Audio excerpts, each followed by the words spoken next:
A man lost 4 inches off his waist without ever eating less than he wanted. And that sentence alone should sound impossible, but it happened. And I watched it happen week by week, sitting across from him in my office. His name was Michael. He was 42 years old, 220 pounds, and for 6 years, he had been losing a war against his own stomach, not because he didn't try. He tried everything.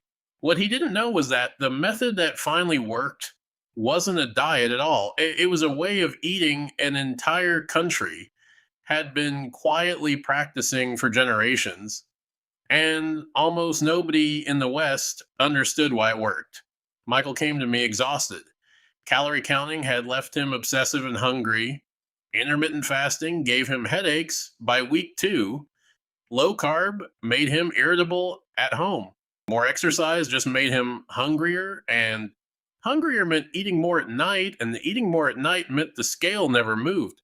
He told me something that stuck with me. He said, I know exactly what to eat, I just can't seem to stop eating it. That single sentence told me his problem was never information. It was something deeper, something biological, something almost nobody addresses when they hand out meal plans. So instead of giving him another diet, I gave him an experiment. 30 days following the eating patterns common in Japan, one of the leanest populations on Earth, despite eating rice, noodles, and sauces, most diet books would call forbidden.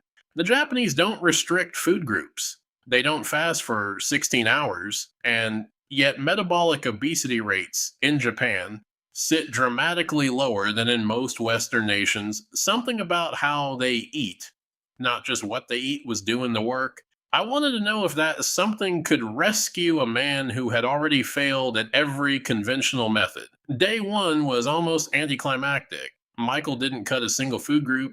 He didn't count a single calorie. Instead, he changed 3 things, and he started eating until he was 80% full instead of stuffed.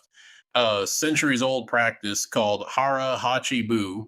He slowed down, chewing more, putting his utensils down between bites, and he swapped his afternoon soda for unsweetened green tea. That's it. On paper, it looked too small to matter. By the end of week 1, something strange showed up on his food log. He wasn't hungry between meals anymore. That confused him, because he was technically eating less food by volume than before. The answer sat in something most people never think about: eating speed and satiety signaling. It takes the brain roughly 20 minutes to register fullness after the stomach starts filling. Michael used to finish a meal in under 8 minutes. By slowing down, his brain finally caught up to his stomach in real time, and the phantom hunger that used to hit him an hour after lunch simply stopped showing up. Week 2 brought a bigger surprise, and honestly, one I didn't fully expect either. Michael's energy in the afternoons, the 2 o'clock crash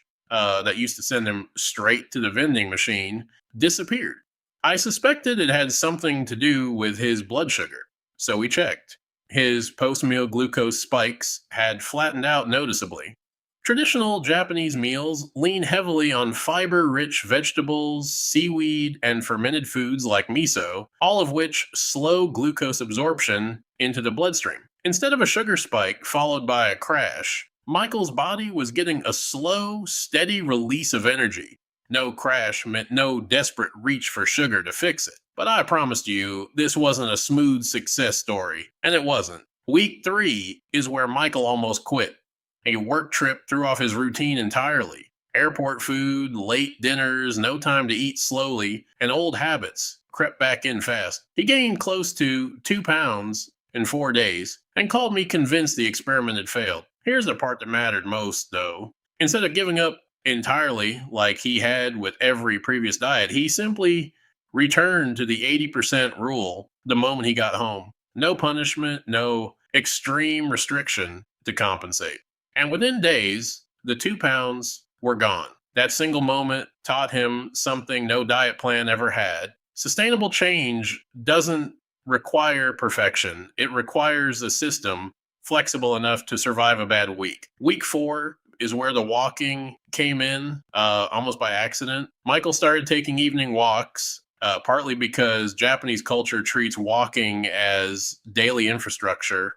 rather than exercise 15, sometimes 20 minutes after dinner. Nothing intense. But post meal walking does something specific inside the body. It helps muscles pull glucose out of the bloodstream without needing as much insulin, which over time appears to support better fat metabolism, particularly around the abdomen, combined with the slower eating and the reduced processed food intake. His body seemed to finally be given the conditions it needed to stop holding on to stubborn belly fat. So here's where the story lands. After 30 days, Michael's weight dropped from 220 to 208 pounds, 12 pounds without a single day of intentional restriction. His waist measurement fell by just over 4 inches, a number he didn't believe until he measured it 3 separate times. His self reported energy levels, tracked daily, rose sharply after week 2 and stayed elevated. And his hunger, the very thing that had sabotaged every previous attempt, became something he described as quiet for the first time in years. The science behind it wasn't mysterious once you strip away the marketing language diet culture loves to attach to everything. Slower eating gave his brain time to register fullness. Lower energy, density, fiber-rich meals kept blood sugar stable, which kept cravings in check. Portion awareness, through the 80% rule, prevented the psychological rebellion that strict restriction usually triggers. And short, consistent walking supported glucose regulation without requiring hours at a gym. None of it was extreme. None of it required suffering. That was the entire point. What struck me most wasn't the 12 pounds. It was watching a man who believed his body was broken discover that it wasn't broken at all. It had simply never been given the right signals.